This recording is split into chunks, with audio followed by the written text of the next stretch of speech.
नमस्कार, आदाब साथ आप सभी का एक बार फिर से मेरे YouTube चैनल में बहुत बहुत स्वागत है। शिक्षा जगत के न्यूज़ में क्या है खास, जानने से पहले अगर आपने मेरे चैनल को सब्सक्राइब नहीं किया है तो सब्सक्राइब करें, साथ ही बेल आइकन को दबाना बिल्कुल ना भूलें ताकि आने वाले हर एक वीडियो का नोटिफिकेशन मिल सके।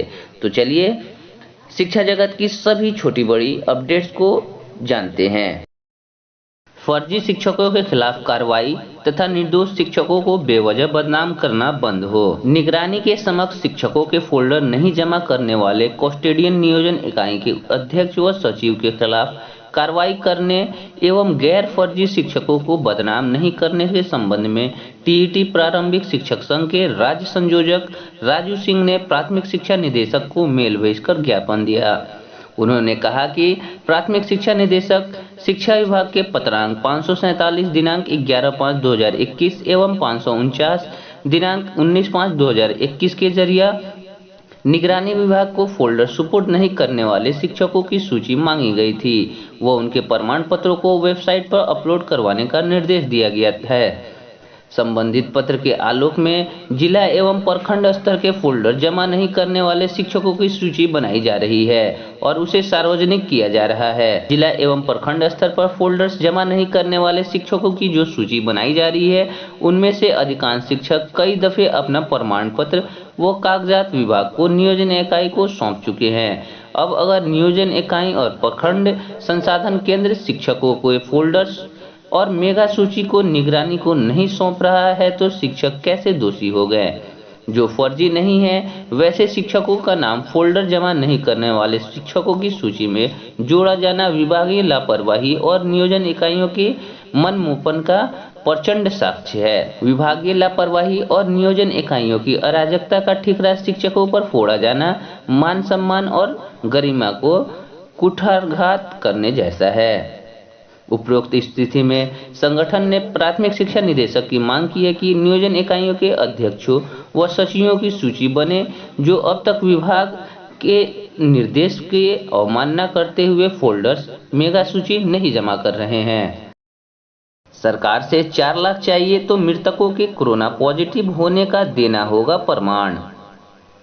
राज्य सरकार ने कोरोना से मारे गए लोगों के परिजनों को 4 लाख रुपए के मुआवजे का ऐलान किया है, लेकिन इस राशि के लिए जो नियम बनाए गए हैं कि वो शायद सभी लोगों को सरकार के इस फैसले का लाभ मिल पाए। मुआवजे के लिए सरकार के नियमों में कोरोना से मारे गए लोगों के RT-PCR या एंटीजन रिपोर्ट पॉजिटिव होना अनिवार्य बताया गया है। ऐसे में उन लोगों की परेशानी बढ़ गई है जिनके पास मरने वाले की कोरोना की रिपोर्ट नहीं है। साथ ही स्पष्ट कर दिया गया है कि मुआवजे के लिए CT स्कैन रिपोर्ट को मान्य नहीं किया जाएगा। एक मामले में पटना के एक प्राइवेट अस्पताल में एक मरीज की मौत हो गई। अब परिजनों की शिकायत है कि अस्पताल में RT-PCR जांच नहीं कराई गई, लेकिन अब RT-PCR पॉजिटिव की रिपोर्ट सिविल सर्जन कार्यालय की ओर से मांगी जा रही है। इस तरह के कई और मामले सामने आए हैं जिसमें मौत के दौरान कोरोना जांच नहीं की गई। परिजनों के अनुसार जैनेंद्र का इलाज कोविड मरीज के रूप में प्रोटोकॉल के तहत किया जा रहा था, लेकिन सिविल सर्जन खुद कह रही हैं कि मौत के समय पॉजिटिव रिपोर्ट हो तभी मुआवजा मिलेगा। वहीं सिविल सर्जन ने कहा कि सरकार की गाइडलाइन के मुताबिक मुआवजा दिया जा सकता है। मुआवजे के लिए RT-PCR या एंटीजन की रिपोर्ट पॉजिटिव होना जरूरी है। प्रदेश में कोरोना से हुई मौतों की समीक्षा के लिए राज्य सरकार ने कमेटी बनाई है। इस कमेटी में जिला स्तर पर सिविल सर्जन, ACMO व सिविल सर्जन की ओर से एक नामित डॉक्टर रहेंगे। वहीं अस्पतालों के लिए प्राचार्य, अधीक्षक, सुपरिटेंडेंट व मेडिसिन विभाग के HOD मौतों के आंकड़े की जांच करेंगे। ये टीमें 5 जगहों से मौत की सूचना एकत्र करेंगे। इनमें से home isolation, Covid care centre, DCHC व DCH और अन्य तरीके शामिल हैं। निजी अस्पतालों में हुई मौतों की समीक्षा जिला स्तर पर सिविल सर्जन, ACMO व सिविल सर्जन की ओर से एक नामित डॉक्टर रहेंगे। शिक्षक बहाली की मांग। युवा हल्ला बोल के राष्ट्रीय अध्यक्ष अनुपम ने शिक्षक बहाली में देरी को लेकर कहा कि 94,000 प्राथमिक शिक्षक भर्ती का वर्षों बाद भी अभी तक पूरा न हो पाना कहां तक उचित है। कहा कि राज्य के शिक्षक भर्ती 2011 से टीईटी उत्तीर्ण कर बैठे हैं, लेकिन सरकार को उनकी कोई फिक्र नहीं है। देश में सबसे ज्यादा शिक्षकों के रिक्त पद बिहार में ही हैं, लेकिन 2015 के बाद अब तक शिक्षकों की बहाली नहीं की गई है। उन्होंने बताया कि राजनीतिक इच्छा शक्ति की कमी के कारण बिहार की अधिकतर बहालियां कोर्ट में लटक जाती हैं। कहा कि यदि मांगें पूरी नहीं की गई तो पटना में विशाल आंदोलन की जाएगी। निगरानी को नहीं मिला जिले के 1326 नियोजित शिक्षकों के संबंधित फोल्डर। 31 तक सूची में शामिल शिक्षकों को साइट पर अपलोड करना है प्रमाण पत्र। विभाग के लाख निर्देश के बाद भी अभी तक जिले के 1326 नियोजित शिक्षकों द्वारा बहाली से संबंधित कागजात का फोल्डर जमा नहीं किया गया है। इसके चलते इन शिक्षकों के कागजात की जाँच निगरानी विभाग द्वारा अभी तक नहीं की जा सकी है। कोर्ट के आदेश के बाद शिक्षा विभाग एक बार फिर से हरकत में आया है। जिन नियोजित शिक्षकों के फोल्डर जमा नहीं है, उन्हें 31 मई तक हर हाल में विभाग द्वारा निर्देशित वेबसाइट पर बहाली से संबंधित कागजात को अपलोड करना है।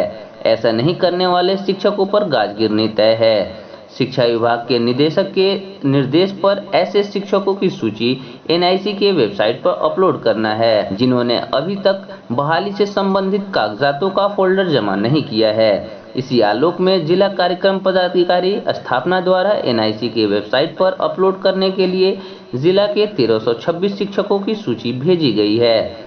बहाली से संबंधित कागजों का फोल्डर निगरानी विभाग को नहीं जमा करने वाले सबसे ज्यादा शिक्षक जिले के ब्रह्मपुर प्रखंड में हैं। डीपीओ स्थापना द्वारा एनआईसी के वेबसाइट पर फोल्डर जमा न करने वाले शिक्षकों की जो सूची भेजी गई है, उनमें सबसे ज्यादा ब्रह्मपुर के 452, सिमरी के 317, नावानगर के 135, इटाड़ी के 271, चौसा के 82, बक्सर का 20, केसठ के 10, राजपुर के 19, चक्की के 15 व डुमराव के 5 शिक्षक शामिल हैं। सूची जारी होते ही शिक्षकों के बीच हड़कंप मच गया है। बता दें कि हाईकोर्ट के आदेश के बाद निगरानी विभाग द्वारा 2003 से 15 तक बहाल नियोजित शिक्षकों के कागजातों की जांच की जा रही है। इसी के आलोक में सभी नियोजित शिक्षकों के बहाली के संबंधित कागजातों का फोल्डर विभाग द्वारा नियोजित इकाइयों से मांगा गया था, लेकिन अभी तक जिले के 1326 शिक्षक शिक्षिकाओं का फोल्डर विभाग को प्राप्त नहीं हुआ है। मेजर सब्जेक्ट्स के ही हो सकते हैं एग्जाम।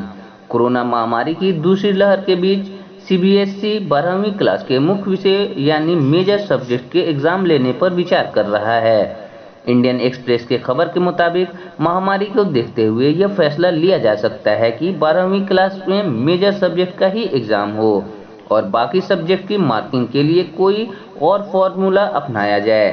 साथ में यह भी कहा गया है कि स्टूडेंट कोरोना की वजह से एग्जाम नहीं दे पाते हैं तो उन्हें एक और मौका मिलना चाहिए। सरकार ने कोरोना की दूसरी लहर के चलते 12वीं बोर्ड का एग्जाम टाल दिया था। रक्षा मंत्री राजनाथ सिंह की अध्यक्षता में रविवार को राज्यों और केंद्र शासित प्रदेशों के साथ मंत्रियों और अधिकारियों की एक हाई लेवल मीटिंग में 12वीं के एग्जाम और प्रोफेशनल एजुकेशन के एंट्रेंस टेस्ट पर फैसला हो सकता है।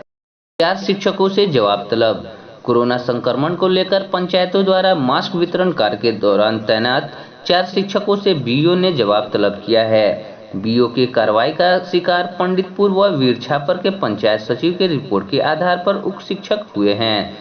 बीओ ने मास्क वितरण कार्य में पंचायत सचिव के सहयोग के लिए प्रखंड क्षेत्र के सभी पंचायतों में 21 शिक्षकों की प्रतिनियुक्ति की है, जिनमें से 4 शिक्षकों द्वारा अभी तक पंचायत सचिव से संपर्क नहीं किया गया और न ही मास्क वितरण कार्य में सहयोग किया गया। नतीजतन उक्त कार्रवाई की गई। आवंटन मिलने के बाद भी नियोजित शिक्षकों को नहीं मिला 4 माह से वेतन। जिला के नियोजित शिक्षकों को 4 माह का आवंटन के बावजूद वेतन उपलब्ध नहीं कराया जा रहा है। ऐसे में कोरोना काल में अर्थाभाव में अपने रिश्तेदारों के यहाँ शादी के लगन में भी नहीं जा पा रहे हैं।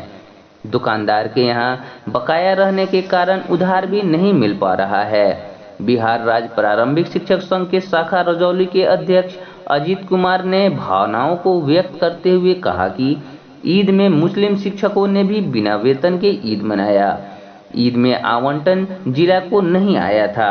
परंतु अब आवंटन प्राप्त होने के बाद भी भुगतान में विलंब होना दुर्भाग्यपूर्ण है।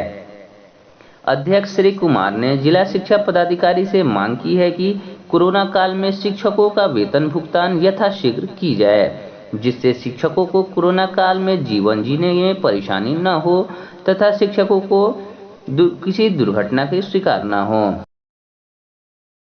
शिक्षा विभाग की तमाम छोटी बड़ी अपडेट्स पाने के लिए आप हमारे चैनल सरकारी स्कूल एक पहल पर अवश्य विजिट करें। साथ ही अगर आपने मेरे चैनल को अभी तक सब्सक्राइब नहीं किया है तो सब्सक्राइब जरूर करें, बेल आइकन को प्रेस कर दें ताकि आने वाले हर एक वीडियो का आपको नोटिफिकेशन मिल सके।